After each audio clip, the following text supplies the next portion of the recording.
چھوٹی صنعتوں کو اضافی بجلی 50% رعایت پر ملے گی، وزیراعظم عمران خان کا ہے اعلان۔ پنجاب کے وزیر جیل خانہ جات فیاض الحسن چوہان نے شہباز شریف اور حمزہ کو جیل میں دی گئی سہولیات کی تفصیلات طلب کر لی۔ حد پار ہو چکی، اب معاملات برداشت سے باہر ہیں، مسلم لیگ نون کے رہنما رانا ثناء اللہ کا بیان۔ کیا پی ڈی ایم کی تحریک سارے نظام کے لیے خطرہ بن سکتی ہے؟ پوچھیں گے پاکستان مسلم لیگ نون کے سینئر رہنما اور سیکریٹری جنرل احسن اقبال سے۔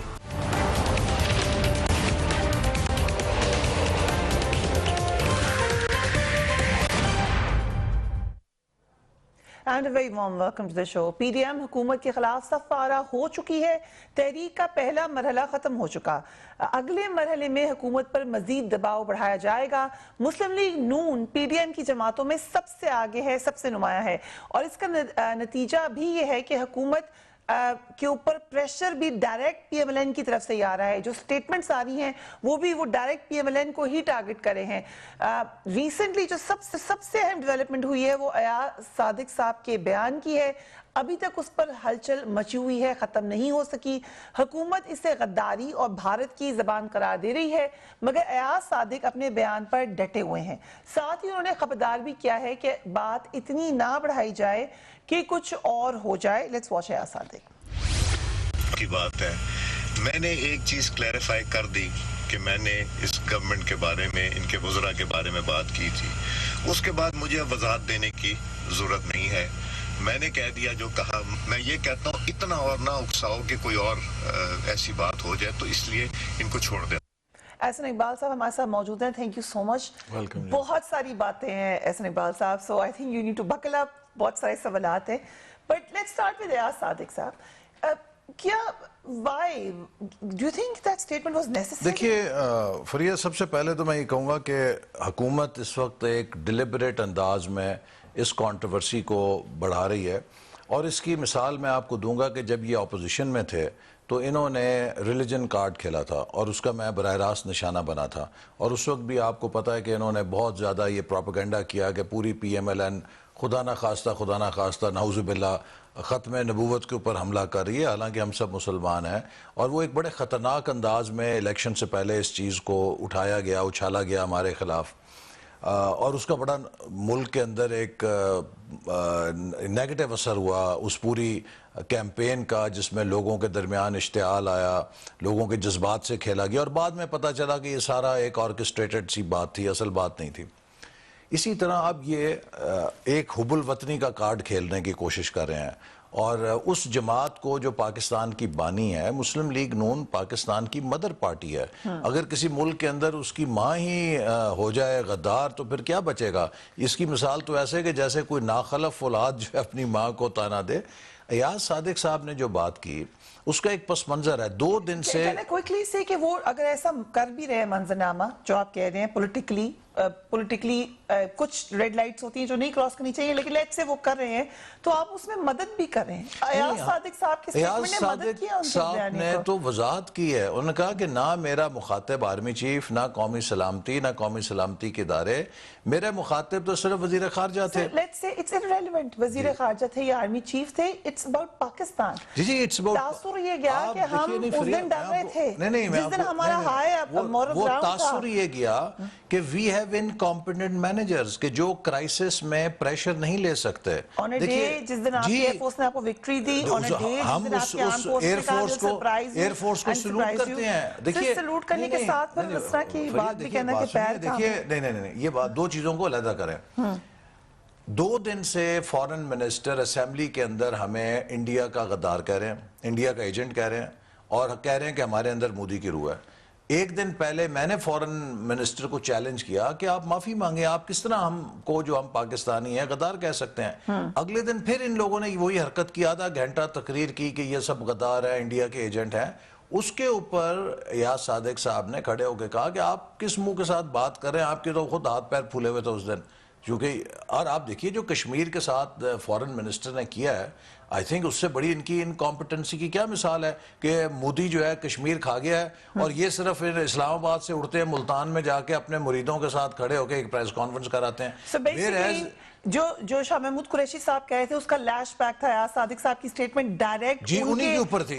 اچھا اور آپ کو میں ایک اور بات دیکھیے, جو کچھ ایاز صادق نے کہا اس سے بہت سیریس سٹیٹمنٹ فواد چودھری کی تھی, جس کو انہوں نے واضح کیا جی میری سلپ آف ٹنگ تھی, میرا یہ مطلب نہیں تھا. اس ایکسپلینیشن کو تو سب نے مان لیا, انہوں نے کہا جی مٹی پاؤ. صاحب نے نہیں کہا کہ میری سلپ آف ٹنگ ہے, آپ نے ان کی دیکھی, انہوں نے کہا کہ میرا وہ مطلب نہیں ہے جو حکومت میرے منہ میں ڈالنے کی کوشش کر رہی ہے. میں نے نہ آرمی چیف کے بارے میں کہا, نہ ملک کے سیکیورٹی کے بارے میں کہا, میں نے صرف ایک انکمپٹنٹ فارن منسٹر کو یہ بات کہی. اب اس بات کو مان لینا چاہیے. حکومت مصر ہے, حکومت کہتی نہیں جی نہیں, آپ نے فارن منسٹر کو نہیں کہا, آپ نے ہمارے آرمی چیف کو کہا ہے, آپ نے ہماری سیکیورٹی کے اوپر کہا ہے. یہ بات تو انڈیا کا میڈیا کہہ رہا ہے, وہی بات آپ کہہ رہے ہیں. حکومت کو چھوڑ دیں, انڈین میڈیا کو دیکھا تھا آپ نے کہ فواد چودھری کی سٹیٹمنٹ, اور جو بات انڈیا کا میڈیا کر رہا ہے وہی بات ہمارے وزیر کر رہے ہیں, تو پھر کون غدار ہے؟ آپ کو تو چاہیے, دیکھیے اگر یہ بات آپ نے کہی ہوتی اور میں ذمہ دار حکومت کا نمائندہ ہوتا اور آپ واضح کر دیتی ہیں کہ میری اس بیان کا کوئی سیکیورٹی سے تعلق نہیں, I would have said کہ چلو بس finish the matter, let's move forward. اس چیز کو بار بار کریدنے کا مقصد کیا ہے؟ اس کا مقصد یہ ہے کہ یہ حکومت فوج کے جذبات کو ایکسپلائٹ کر کے اپنا پولیٹیکل ڈیویڈنٹ لینا چاہتی ہے. اور دوسری بات میں آپ کو بتاؤں, دیکھیے دنیا میں کسی ملک کی سیکیورٹی یا تھریٹ پرسیپشن کسی ممبر پارلیمنٹ کے بیان سے نہیں بنتی. انڈیا کو ہماری سیکیورٹی کے بارے میں رائے ایاز صادق کی تقریر سے نہیں قائم کرنی, ان کے پاس اپنے ذرائع ہیں. جس طرح پاکستان انڈیا کی تھریٹ پرسیپشن کو کسی لوک سبھا کے ممبر کی تقریر سے نہیں ڈیٹرمن کرے گا. پاکستان کے پاس ISI کی انفارمیشن ہے, MI کی انفارمیشن ہے, اور دوسرے اداروں کی انفارمیشن ہے جس سے ہم انڈیا کی تھریٹ پرسیپشن کو دیکھتے ہیں. اب یہ کہہ دینا کہ ایاز صادق کی وجہ سے پاکستان کی سیکیورٹی کمپرومائز ہے, یہ تو پاگل پان ہے. ابھی نندن کو واپس کر کے پاکستان ایک میگنانیمس جیسچر کیا, ہم نے منہ پہ ان کے تماچا مارا کہ بھائی آپ ادھر آئے تھے, ہم نے واپس کیا آپ کا. Do you agree with that? Pakistan کو ہائی پوائنٹ ملا. ہمارا موقف یہ ہے, ہماری رائے یہ ہے کہ جو ہمارے ایئر فورس کے بہادر شاہینوں نے اتنی شاندار کامیابی ہمیں دلائی, کم از کم اسے ایک چائے کی پیالی پہ واپس نہیں کرنا چاہیے تھا, کہ 2 4 6 چائے کی پیالیاں اور پلا دیتے.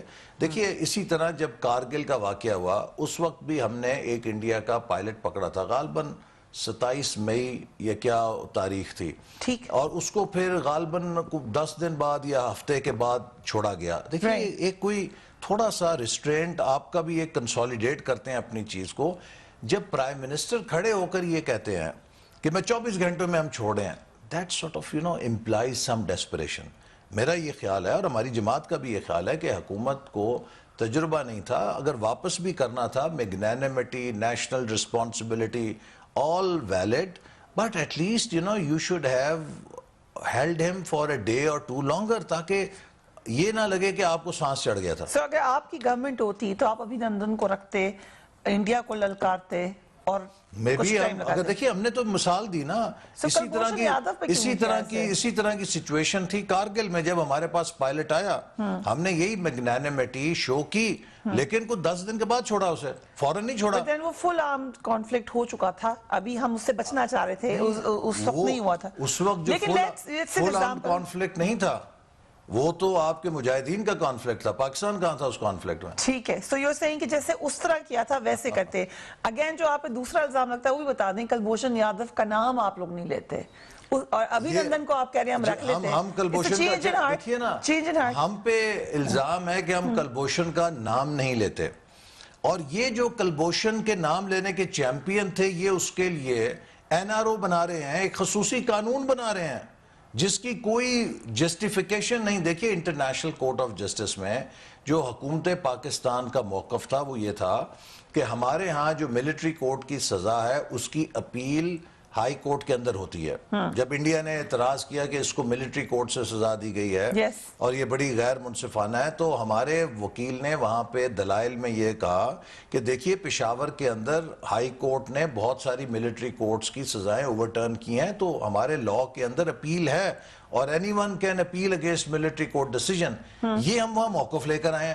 اب یہ بتائیں کہ یہ اب کلبھوشن یادیو اسپیسیفک قانون بنانے کی کیا وجہ ہے کہ جو آپ دلیل دے کر آئے انٹرنیشنل کورٹ آف جسٹس میں اس کے مطابق ہی already has a right to appeal. Why you need to make a separate dedicated law for Kulbhushan Yadav? I C J میں جانا صحیح فیصلہ تھا. کون سا؟ انٹرنیشنل کورٹ آف جسٹس میں جانا ہم تو نہیں گئے, وہ تو انڈیا گیا. ہم نے ان کو ریسیپروکیٹ کر دیا, ہم چاہتے تو نہ کرتے. نہیں دیکھیے نا, یہ اگین یہ باتیں وہ ہیں کہ جو حکومت پھیلاتی ہے. جب آپ سگنیٹری ہو جاتے ہیں ڈپلومیٹک رجیمز کے اور پروٹوکولز کے, تو اس کے بعد ہر ملک کے پاس یہ حق ہے کہ وہ آپ کے کسی کویسچن, آپ کے کسی ایکشن کو جہاں پہ وہ سمجھتا ہے کہ آپ انٹرنیشنل پروٹوکول کو وائلیٹ کریں, آپ کو عدالت میں لے کے جا سکتا ہے. So this was not our choice. Right. This is a right which India has according to the convention that was signed way back in 50s. And they exercised it. ایسا اقبال صاحب ہمارے ساتھ موجود ہیں. بات ہم نے شروع کی ہے ایاز صادق صاحب کے بیان سے. آگے پی ایم ایل این کیا کرنے جا رہی ہے, we will talk about it right after break.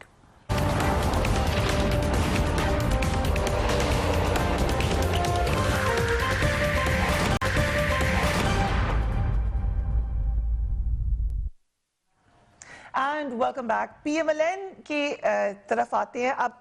ابھی آپ نے کہا ایاز صادق صاحب کے بیان کی clarity they the, but Gujranwala Quetta کی تقریر جو تھی نواز شریف صاحب کی, وہ آپ سب کی مشاورت سے ہوئی تھی؟ دیکھیے, جو ان کی تقاریر ہیں وہ بیسکلی جو پی ڈی ایم کا ڈیکلریشن ہے, یہ آل پارٹیز کانفرنس کا ڈیکلریشن ہے, اسی کی پیرائی کے اندر ہے, اسی کے حدود کے اندر ہے. بات یہ ہے کہ فریہ دیکھیے, آپ اس بات سے کوئی اختلاف کر سکتا ہے کہ نواز شریف صاحب کو یہ لفظ استعمال کرنا چاہیے تھا, یہ نہیں کرنا چاہیے تھا, لیکن جو ان کا بیسک پرپز ہے, جو بیسک میننگ ہے ان کی تمام تقاریر کا, وہ کیا ہے؟ وہ یہ ہے کہ بھئی ٹائم ہیز کم کہ پاکستان کو آئین کے مطابق چلاؤ. پاکستان 73 سال ہو گئے ہیں, کیوں ابھی تک سرکلز کے جرنی میں چل رہا ہے؟ آپ دیکھیے نا, ہمارے اپنے ریجن کو دیکھ لیں, بنگلہ دیش کہاں چلا گیا, نیپال کہاں چلا گیا, سری لنکا, انڈیا, سب ہمیں پیچھے چھوڑ گیا. اب تو افغانستان کی کرنسی بھی ہم سے مضبوط ہے. کیا پاکستان اب انتظار کر رہا ہے کہ ہم نے روانڈا, ایتھوپیا, ان سب سے بھی پیچھے چلے جانا ہے؟ یہ تو ان کا موقف ہے. بات یہ ہے, مجھے آپ بتائیں نا, اس کو بنا لیا باجوہ صاحب کو, وہ ڈائریکٹ اٹیک کرتے ہیں, اداروں کو ڈائریکٹ اٹیک کرتے ہیں. بٹ مائی کوسچن از, آپ کو پتا تھا وہ یہ تقریر کرنے چاہ رہے ہیں؟ نہیں, وہ تو ان کی جو بھی تقریر تھی وہ سب ان کے اپنے مشاورت جو کلوز سرکلز تھا اس سے کر کے انہوں نے کی. لیکن جیسے میں نے کہا کہ still he spoke on the basic charter. اس کے اوپر آپ ان سے کوئی اختلاف اگر کرنا چاہے, can have two opinions کہ جی یہ لفظ یوں بولنا چاہیے تھا, یہ بولنا چاہیے تھا, لیکن جو ان کا مین تھرسٹ ہے, تھرسٹ کیا ہے؟ وہ کہتے ہیں بھی ہر ادارہ اپنے دائرے میں کام کرے, اسٹیبلشمنٹ کی پالیٹکس کے اندر انٹرونشن نہیں ہونی چاہیے. اور یہ بات تو آج ہر پاکستانی جاننا چاہ رہا ہے نا کہ 2013-18 میں جو ہماری حکومت تھی اس کی جو کامیابیاں تھیں. دیکھیے 2013 میں آپ کسی پاکستانی سے پوچھتے کہ what are Pakistan's 2 principal problem, سب سے بڑے مسئلے کیا ہیں, 3 کیا ہیں؟ اس نے کہنا تھا انرجی, 18 گھنٹے لوڈ شیڈنگ, اکانومی بیٹھ گئی ہے, اور تیسرا سیکیورٹی کوئی نہیں ہے. 2018 میں آپ کسی پاکستانی سے پوچھتے کہ کیا پاکستان کی اکانومی ایشو ہے؟ نو, اٹ واز گروئنگ ایٹ 6%. کیا پاکستان میں بجلی نہیں ملتی؟ 0 لوڈ شیڈنگ پہ آ گئے تھے ہم 18 گھنٹوں سے. کیا پاکستان میں خودکش بمبار دہشت گردی ہو رہی ہے؟ وہ ہر کسی کے ریڈار, لوگ بھول ہی گئے تھے کہ کبھی دہشت گردی ہوتی ہے. اب مجھے یہ بتائیے, نہیں ٹرم پوری کی, ایک حکومت, عوام نے دوسری گورنمنٹ کو لے لیا, آپ اس کا اختلاف ہے, نہیں اختلاف نہیں, ایک حکومت جو اتنی کامیاب کارکردگی کا مظاہرہ کرے, اس کو اس کے حق کو کہ وہ دوبارہ آئے, کنٹینیوٹی کرے, روکا گیا نا. یہ بات دیکھیے میرے آپ کے کہنے کی نہیں ہے, it is an open secret. پوری دنیا کے تجزیوں میں مارچ سے چھپنی شروع ہو گئی تھی, مارچ 2018 سے, کہ ایک سطح کے اوپر فیصلہ کیا گیا ہے کہیں کہ مسلم لیگ نون کو نہیں آنے دینا اور عمران خان کو لے کر آنا ہے. یٹ پی ایم چلیں یہ آپ یہ باتیں نہیں, آپ مجھے بتائیں کہ کیا یہ آپ کے علم میں ہے کہ نہیں ہے. ہر بندے کو پتا نواز شریف صاحب کی تقریر پہ آپ کو کوئی اعتراض نہیں ہے. یو ایگری کہ ڈائریکٹ پوری پارٹی آرمی چیف اور ڈی جی آئی صاحب کو نام لے کے للکارا جائے, یو اوکے ود اٹ؟ کیونکہ یہاں للکارنے کی بات نہیں ہو رہی, ہوا تو صحیح. بات یہ ہو رہی ہے کہ جو 2018 کے اندر انٹرفیرنس ہوئی الیکٹورل پروسیس کے اندر, اس نے نہ ملک کے لیے اچھا کیا, نہ ہمارے قومی ادارے کے لیے اچھا کیا, نہ ہماری جمہوریت کے لیے اچھا کیا. اور یہ چیز جو ہے اس کا سدباب ہونا چاہیے. آئندہ اس ملک کے اندر ایک فیئر اینڈ فری الیکشن ہونا چاہیے جس میں کسی قسم کی شکایت نہ ہو, جو سٹیبلٹی لے کر آئے. آئندہ کے لیے ہم سب ایک دوسرے کی ٹانگ کھینچنے کی بجائے اپنا اپنا کام کریں اور ایک پازیٹیو سینرجی کے ساتھ ملک کو آگے لے کے چلیں. دیکھیے یہ وہ بنیادی چیز ہے جس کے لیے ہم بار بار کہہ رہے ہیں کہ ٹائم ہیز کم کہ ہم سب ایک گرینڈ نیشنل ڈائیلاگ کریں. کوئی اسے کہتا ہے ٹروتھ کمیشن بنائیں. This is the main thing, کیونکہ پرائم منسٹر نے بھی ابھی اس حوالے سے ذکر کیا ہے. اگر آپ اجازت دیں, میں اس پہ بعد میں آنا چاہتی ہوں, لیکن ہم بات کر ہی لیتے ہیں کہ پرائم منسٹر نے جو ابھی اپنی کیبنٹ میں بات کی, انہوں نے کہا ریاستی اداروں کا تقدس اور تحفظ آئینی, سیاسی اور اخلاقی فریضہ ہے. اپوزیشن اور پاکستان کے مفادات الگ الگ ہیں, جس کا بھی ہم نے ذکر کیا. اپوزیشن کے ریاستی اداروں پر تمام حملوں کو ناکام بنا دیں گے. ایاز صادقی کے منفی بیان اپوزیشن کی کرپشن بھرپور طریقے سے اٹھایا جائے. حکومت ڈائیلاگ پر یقین رکھتی ہے مگر احتساب پر سمجھوتا نہیں ہوگا. یہ اب اگین میں نہ آپ کے اوپینین کو کوشچن کری ہوں نہ ان کو. آپ کا موقف ہے, الیکشن میں مسئلہ ہوا, پہلے پی ٹی آئی کا مسئلہ تھا, یہ آپ لوگوں کا اوپینین ہے, you have a right to do that. My question is about the methodology. اب اس سائڈ کا کہنا یہ ہے کہ آپ لوگ صرف این آر او چاہتے ہیں, الٹیمیٹلی نواز شریف صاحب یہی چاہتے ہیں کہ مجھے نیکسٹ الیکشن میں بھی موقع دیا جائے, میرے کیسز بھی ہلکے کر دیے جائیں. یہ ان کا پوائنٹ آف ویو ہے. آپ کا پوائنٹ آف ویو یہ ہے کہ آپ چاہتے ہیں کہ اداروں کا رول محدود کر دیا جائے, بٹ ڈائیلاگ ہوگا تو کس بات پہ؟ مجھے یہ بتائیے فریہ, پرائم منسٹر صاحب کے پاس آئین کے اندر, قانون کے اندر وہ کون سی طاقت یا اختیار ہے جس کے ذریعے کسی کو این آر او دے سکتے ہیں؟ نواز شریف صاحب کے خلاف, شہباز شریف صاحب کے خلاف, ہم سب کے خلاف جو مقدمات ہیں وہ عدالتوں میں جا چکے ہیں. سر ماضی میں اسی ملک میں جب آپ بات کرتے ہیں سول ملٹری کی, ماضی کا ذکر کرتے ہیں, یہ بھی مانے نا, پوری حقیقت مانے. ماضی میں مارشل لا میں این آر او لے کے گئے, نواز شریف صاحب لے کے گئے ہیں, سبھی نے لیے ہیں. فریہ این آر او ماضی میں جو ہوا وہ مارشل لا ڈکٹیٹر نے دیا جب ملک کے اندر نہ آئین تھا نہ قانون تھا. آج مارشل لا تو نہیں ہے نا. چلیں شکر ہے آپ نے یہ بات کہہ دیا. آج مارشل لا تو نہیں ہے نا. میں تو نہیں کہتی, لیکن آپ لوگ عمران خان صاحب is not a martial administrator کہ he can do anything, whatever he will do will be the law. ایسی بات تو نہیں ہے نا. آپ مجھے بتائیے کہ کیا پاکستان میں جو آئین ہے, جو قانون ہے, اس کی کسی شک میں پرائم منسٹر کے پاس اختیار ہے کہ پاکستان کے کسی عدالت کے اندر چلنے والے مقدمہ جو ہے اس میں وہ این آر او دے دے؟ یہ تو عدالتوں نے فیصلے کرنے ہیں. سو تمام فیصلے جو ہیں وہ عدالتوں کے ہوئے ہوئے فری اینڈ فیئر ہیں. نہیں, میں یہ کہہ رہا ہوں کہ جو فیصلے عدالتوں نے کرنے اس میں پرائم منسٹر تو مداخلت نہیں کر سکتا. اب جب یہ پرائم منسٹر یہ کہتے ہیں کہ میں این آر او نہیں دوں گا یا میں این آر او دے سکتا ہوں, مجھ سے یہ مانگ رہے ہیں میں نہیں دوں گا, وہ امپلائی یہ کر رہے ہیں کہ وہ پاکستان کے عدالتی فیصلوں پہ اثر انداز ہو سکتے ہیں. یہ توہین عدالت ہے جو وہ کر رہے ہیں. تو لہٰذا this is only a political card he is playing. احسن صاحب یہ بھی تو ایک تاثر ہے. اگین بہت سارے لوگ یہ بات کہہ بھی چکے ہیں, بہت سارے لوگ یہ سمجھتے ہیں کہ نواز شریف صاحب بھی باہر ایک انڈرسٹینڈنگ کے تحت گئے تھے.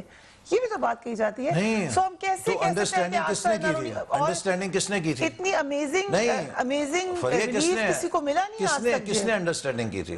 جس نے بھی کی تھی تو آپ لوگوں کو پتہ اگر تھی. نہیں, کس نے کی تھی؟ ہم تو بات کریں کہ یہ سب ہوتا ہے پاکستان میں, دوبارہ بھی ہو سکتا ہے, ہو چکا ہے. دیکھیے بٹ اگر آپ نواز شریف صاحب نہیں ہوگا تو اٹس اے گڈ ایشورنس. جی, نواز شریف صاحب کو اس حکومت نے پوری تسلی کر کے کہ ہی ریکوائرز ٹریٹمنٹ ابراڈ, یہ جو ان کے شوکت خانم ہاسپٹل کے چیف ایگزیکٹو تھے جو اب فیصل سلطان صاحب جو اب مشیر ہیں, ان کو بھیجا گیا. جو ان کی یاسمین راشد صاحبہ ہیں وزیر صحت پنجاب میں, انہوں نے نگرانی کی اینڈ شی اسٹل واؤچز کہ سارے ٹیسٹ درست تھے اور ہم نے پوری تسلی کی, اس میں کسی قسم کی کوئی گڑبڑ نہیں تھی. اب مسئلہ کیا ہے؟ مسئلہ یہ ہے کہ نواز شریف صاحب کی جو صحت اس وقت تھی اس کے اندر ان کو یہ خطرہ اور ان کی یہ خواہش تھی کہ خدا نہ خواستہ ان کی زندگی کے ساتھ اگر کچھ ہو گیا, ہمارے گلے پڑے گا تو ان کو باہر بھیج دو. اللہ تعالیٰ نے اگر کروڑوں لوگوں کی دعاؤں سے ان کو سٹیبل کر دیا ہے اس خطرناک then he should come back. نہیں, but he still ایسے اقبال صاحب آپ ہی کی اسٹیٹمنٹ ہے حامد صاحب کی شبہ سے due respect sir you said it and I listened to you very carefully. You said کہ میاں صاحب خود ہی آ جائیں گے. جی خود ہی آئیں گے. میں آج پھر کہتا ہوں, اب تو سٹیبل ہے. میں آج پھر کہتا ہوں, دیکھیے نا, ایک ہوتا ہے کہ ڈینجر زون, ایک ہے آپ سٹیبل, ایک ہے کہ آپ کا علاج ابھی مکمل نہیں ہوا. He has to undergo cardiac procedures جو ابھی برطانیہ میں کووڈ کی وجہ سے دوبارہ شروع نہیں ہوئے. The moment his doctors certify he is fit to go, he'll come back. دیکھیے ہم کس بندے کو ڈسکس کر رہے ہیں, وہ بندہ جس نے وہ مثال قائم کی ہمارے ملک کے اندر کہ اپنی بیوی کو ڈیتھ بیڈ پہ چھوڑ کے وہ پاکستان آ گیا کہ میں نے رول آف لا کو ایڈھیر کرنا ہے. اس بندے کے بارے میں اگر ہم یہ کہیں کہ وہ اسکیپ کر کے گیا ہے یا اسکیپ کر رہا ہے تو میں سمجھتا ہوں کہ بہت بڑی زیادتی ہے. So you still believe کہ نواز شریف صاحب واپس آ جائیں؟ جی he will come back. اور ہم نے پارٹی نے ان کو کہا ہے کہ آپ کی زندگی ایک بہت اہم اثاثہ ہے ہم سب کے لیے, اور آپ مکمل طور پہ جب ڈاکٹرز کی بات سنیں, کسی ٹاک شو کے پریشر میں, کسی پولیٹیکل پریشر میں نہ آئیں. جب آپ کے ڈاکٹرز آپ کو سرٹیفائی کریں کہ you are fit to go, they are satisfied with your health condition, then come back. Right, ہم وقفے کی طرف جا رہے ہیں and we will be right back.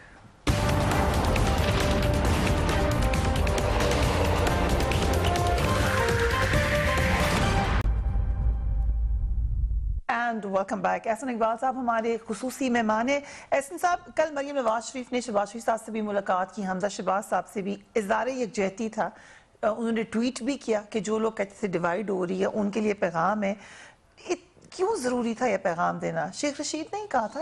نہیں دیکھیں, آئی تھنک ان کے لیے اس لیے ضروری تھا کہ ایک فیملی ممبرز ہیں اور اس میں ہم سب جو ان کے سیاسی کولیگز ہیں ہم بھی وہاں جاتے ہیں سولیڈیرٹی کے لیے. اور میں چونکہ خود جیل میں رہ چکا ہوں, آئی کین سے کہ اٹ ریئلی مینز اے لاٹ کہ جب آپ کی تاریخ کے اوپر لوگ آتے ہیں, سولیڈیرٹی آپ کے ساتھ ایکسپریس کرتے ہیں, تو یو ریئلی گیٹ اسٹرانگر. جو ایک بیانیہ الگ ہے, شہباز شریف صاحب ایگری نہیں کرتے, یہ تاثر تو ابھی بھی موجود ہے. شہباز شریف صاحب کی کوئی اسٹیٹمنٹ نہیں آئی سوائے اس کے کہ وہ اپنی جو ان کو تکلیف ہیں اس کا ذکر کرتے ہیں کہ مجھے یہ پرابلم ہے کرسی کی, گاڑی کی, جو ان کی ہیں بیماریاں, بٹ وہ کوئی پولیٹیکل اسٹیٹمنٹ. لیکن وہ ان کی یہ بھی وجہ ہے نا کہ ہی از ٹوٹلی کٹ آف. ان سے ایک ہماری جو میٹنگ ہوئی تھی جو میڈیا میں بھی ایک بلا وجہ اس کا افسانہ بنا دیا گیا تھا, I want to know کہ کیا ہوا تھا. اسی وجہ سے وہ ان کی درخواست پہ ہوئی تھی اور ڈی جی نیب کے آفس میں ہی ہوئی تھی, اور وہ بھی اس لیے ہوئی تھی کہ ہماری وہاں CWC اور بڑی امپورٹنٹ میٹنگز تھیں جو کہ سیٹ اپ تھیں, اور جب انہیں گرفتار کیا گیا تو وہ خواجہ آصف رانا تنویر جی, اور انہوں نے ہم سے یہی استفسار کرنے کے لیے ہمیں پوچھا کہ بھی کیا ہوا ہے, چونکہ کہتے 5 دن سے I'm totally blank, کہ نہ مجھے کوئی اخبار ملی ہے نہ ٹی وی کا کچھ پتہ ہے, مجھے نہیں پتا کہ دنیا میں کیا ہو رہا ہے. تو یہ دیکھیے جان بوجھ کے لوگوں کو اس طرح کمپلیٹ بلینک رکھنا, پھر وہاں پہ ان کی جو کمر کی تکلیف ہے, سب کو پتا ہے کہ ہی از اے کرونک بیک.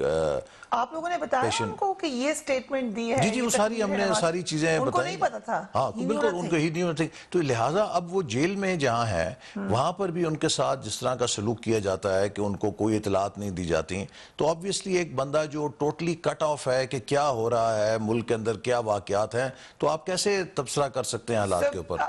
بیسکلی ان کو آپ لوگ بھی چاہیں تو اخبار نہیں بھیج سکتے. نہیں, وہ تو جیل میں. دیکھیے یہ شخص جو ہے نا اس وقت ہمارا حکمران, یہ اتنا سیڈسٹ ہے کہ جو امریکہ میں کھڑا ہو کر یہ کہے کہ میں ان سے اے سی اتروا دوں گا, میں شاہد خاقان کو جیل میں ڈالوں گا. ابھی یہ دیکھیے نا 1 نومبر کو گلگت بلتستان میں ان کے قومی دن پہ موصوف تقریر کر رہے ہیں, ان کی ٹانگیں کانپیں گی, ان کے پسینے چھڑواؤں گا. یار ہیو اے ہارٹ. صاحب نے پاکستان کو کہہ دیا تھا تو پھر وہ مشکل ہو گیا تھنک. نہیں, مقصد ہے کہ تمہارے وزیر خارجہ کو ہی کہا نا, لیکن you are prime minister of Pakistan, اور آپ کی وجہ سے تو 22 کروڑ لوگوں کی مہنگائی سے ٹانگیں کانپ رہی ہیں, پسینے چھوٹے ہوئے ہیں, ان کا پسینہ پونچھو. بجائے یہ کہ آپ دیکھیے, آئی تھنک عمران خان صاحب کو سیریسلی سوچنا چاہیے کہ کسی فلم میں وہ جو ایک ہمارا کردار ہوتا تھا نا بڑکیں لگانے والا, وہ مولا جٹ اور یہ اس قسم کے, وہ کوئی کردار ادا کریں. پرائم منسٹر کے لیے تو بڑی فراست چاہیے, ویژن چاہیے. What is his vision? میں کسی کو نہیں چھوڑوں گا. چلیں میٹنگ میں دوبارہ آتے ہیں. کچھ تو کہا ہوگا شہباز شریف صاحب نے کہ کیا کہہ رہے ہیں نواز شریف صاحب, یا کہا کہ بڑی صحیح بات انہوں نے کی ہے. نہیں دیکھیں نا, ان کو تو جیسے میں نے کہا کوئی نہیں تھا. ہم نے سارا جو پارٹی کے فورم سے میٹنگ ہوئی اور جو ایک ناٹ شیل بریف ان کو بتایا, اور obviously ایک بندہ جو کیپٹیوٹی میں ہے اور جو کوئی رول نہیں پلے کر سکتا, آپ اس کو زیادہ انفارمیشن اوور لوڈ بھی تو نہیں کر سکتے, بیکاز فالو اپ انفارمیشن نہیں جا سکتی. تو ہم نے ان کو جسٹ بتایا کہ لیکن ملاقات تو آپ کو کرنے دے رہے ہیں. نہیں, اب اس کے بعد بند کر دیا انہوں نے, نہیں کرنے دیتے. اب ملاقات بھی نہیں کرنے دیں گے. بلکہ جو ان کے جو سٹاف تھا جو ان سے جیل میں جایا کرتا تھا, اس کی بھی ملاقاتیں بند کر دی ہیں. اوکے, اب گلگت بلتستان آپ نے ذکر کیا, important election, Peoples Party P T I کا ذکر ہو رہا ہے, پی ایم ایل این کا اتنا نہیں. پی ایم ایل این بھی کر رہی ہے, لیکن پی ایم ایل این پہ اس وقت پورا وہاں پہ انہوں نے جو طوفان ہے وہ گرایا ہوا ہے. اور بدقسمتی سے مجھے جو یہ حکومت ہے, وفاقی حکومت, آپ یہ دیکھیے کہ وفاقی حکومت کی ایجنسیوں نے 9 بندے ہمارے توڑے, جس طرح کہ ساؤتھ پنجاب کے اندر ہوا operation P M L N کے خلاف. یہ پاکستان کے مفاد کے خلاف سازش ہے, اور وہ علاقہ اتنا سینسٹیو ہے. اور جو ہماری حکومت نے پچھلے 5 سالوں میں کام کیا, دیکھیے وہاں پہ 9 ارب ان کا تھا ڈیولپمنٹ بجٹ, ہم نے اس کو 23 ارب بڑھا دیا تھا. 200 ارب کے پروجیکٹس ان کے ہم نے federal P S D P میں شامل کیے ہوئے تھے. وہاں پہ سڑکوں کا جال, وہاں پہ یونیورسٹیز, وہاں پہ ہاسپٹلز. اور ایک آج آپ کسی بندے سے جا کے پوچھئے جی بی میں, وہ کہے گا پچھلے 5 سال جو تھے تاریخ میں اتنی ڈیولپمنٹ نہیں دیکھی اور تاریخ میں اتنا امن نہیں دیکھا. لیکن اس پارٹی کو آپ توڑ رہے ہیں کس کے لیے؟ کیا ہم کوئی اینٹی پاکستان پارٹی ہیں؟ کیا ہم خدا نخواستہ بی جے پی ہیں؟ کہ کیا خطرہ ہے آپ کو پاکستان سے؟ اگر وہاں پر ہماری پارٹی دوبارہ الیکشن جیتتی تو یقین کیجئے وہاں سے سیکٹیرین ڈیوائیڈ کی بنیادیں ختم ہو جانی تھیں. ہمیں ڈسمینٹل کر کے اس حکومت نے پیٹی گینز کے لیے دوبارہ وہاں پر جو پرانی سیکٹیرین ڈیوائیڈ تھی, ایکسٹریمسٹ ڈیوائیڈ تھی, اس کے بیج دوبارہ لگا دیے ہیں.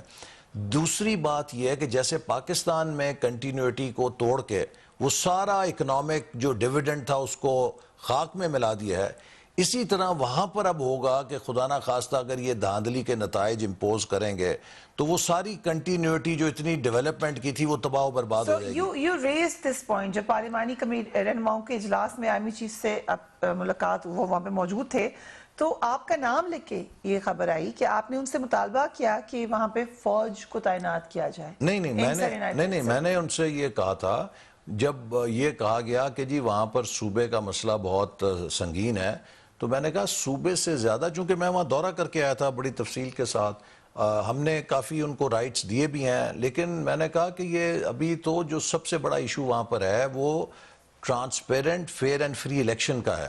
چونکہ خدا نہ خواستہ اگر الیکشن کے نتائج کے حوالے سے وہاں پر تحریک چلتی ہے یا وہاں سے شور اٹھتا ہے, اس کا براہ راست ہمارا کشمیر کا جو مقبوضہ کشمیر پہ موقف ہے اس پہ اثر پڑے گا. آپ نے یہ نہیں کہا کہ فوج تعینات ہونی چاہیے؟ میں نے ایسی بات نہیں. انہوں نے آپ سے کہا کہ ایک ایسا سسٹم ہونا چاہیے اور فوج کو نہ بلائیں.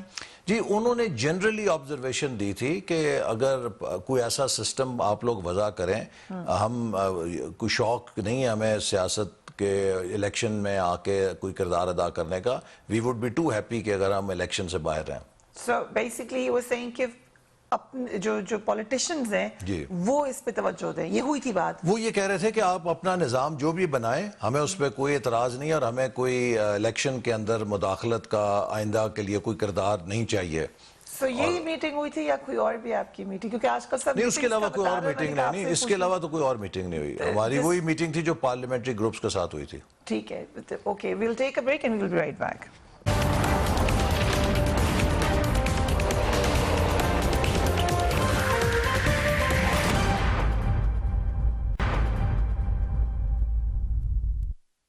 And welcome back. ایسا اقبال صاحب, ابھی کے آخری کچھ منٹس ہیں, الٹیمیٹ گول کیا ہے اے پی ٹی ایم کا؟ یو تھنک پیپلز پارٹی آپ کے ساتھ رہے گی؟ دیکھیے, پی ڈی ایم کا الٹیمیٹ گول یہ ہے کہ ہم سب کی, وی آر تھرڈ جنریشن, ہم نکل گئے ہیں. اب مجھے ایک بزرگ ہیں, ان کا اکثر فون آتا ہے, is from air force, retired officer ہیں, 85 ایئرس, دل کا عرضہ ہے, شوگر ہے, بلڈ پریشر ہے, 2 دفعہ ہارٹ اٹیک ہو چکا ہے, قبر میں کہتے ہیں میری ٹانگیں ہیں. کہتے ہیں مجھے بیماری کا اتنا نہیں ہے, میں ایک بچہ تھا جب پاکستان بنا, میرے آنکھوں میں چمک تھی کہ یہ ملک ہمارا ڈریم ملک ہوگا.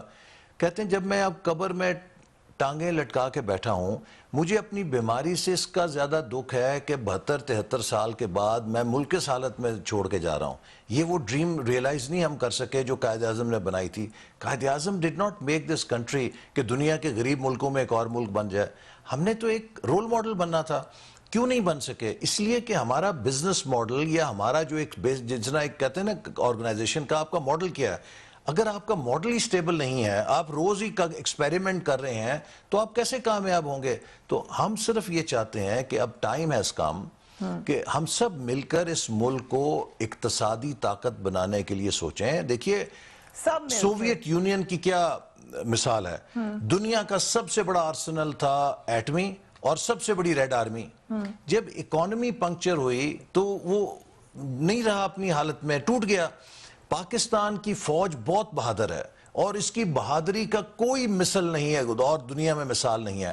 لیکن آپ ایک ملک کو خالی ٹینکوں سے, میزائلوں سے دفاع نہیں کر سکتے اگر اس کی پوشت پہ stable, strong politics and strong and vibrant economy نہ ہو. ویسے وہ فائنلی ایک پیج پر ہیں, فائنلی وہ کہہ رہے ہیں اسٹیٹ از ورکنگ, ہم اکٹھے ہیں.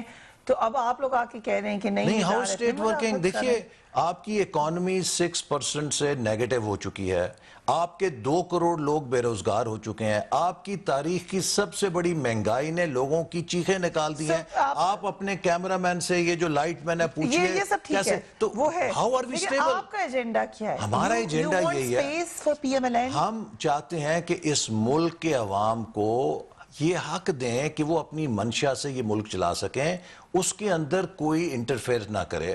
آپ اس ملک کی پولیٹکس کو سٹیبل کریں گے, اس سے اس ملک کی اکانومی سٹیبل اور وائبرنٹ ہوگی, اور اگر سیاست اور معیشت ٹھیک ہوگی تو ہمارا دفاع ناقابل تسخیر ہے. ہم اپنی فوج کے پیچھے جب ایک مضبوط سیاسی ڈھانچہ اور مضبوط معیشت کھڑی کریں گے, this army is invincible. You think کہ ابھی اس وقت فوج میں ریزنٹمنٹ نہیں ہے towards certain statements جو آئی اسٹیٹ سے؟ دیکھیے یہ ہمارا یہی ایک بار بار بیانیہ ہے, کسی بھی ملک کی فوج کو سیاسی بیانیوں سے اور کانٹروورسی سے بہت بالا تر ہونا چاہیے. آپ کو میں بتاؤں نا, دیکھیے بہت ادب کے ساتھ D G I S P R نے 2 دفعہ کمنٹ کیا پی ایم ایل این کی سٹیٹمنٹس پہ, 2 لیڈرز پہ. میرا خیال ہے کہ اس سے پہلے انہیں تردید کرنی چاہیے تھی جو حافظ حسین احمد صاحب نے بات کی اور مولانا عبدالغفور حیدری صاحب نے کی, اس پہ تو بات نہیں کی.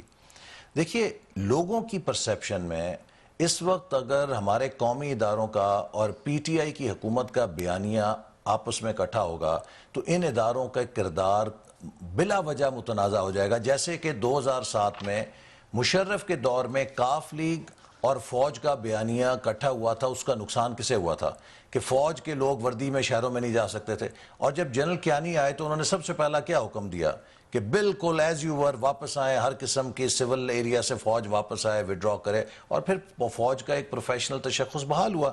تو اسی لیے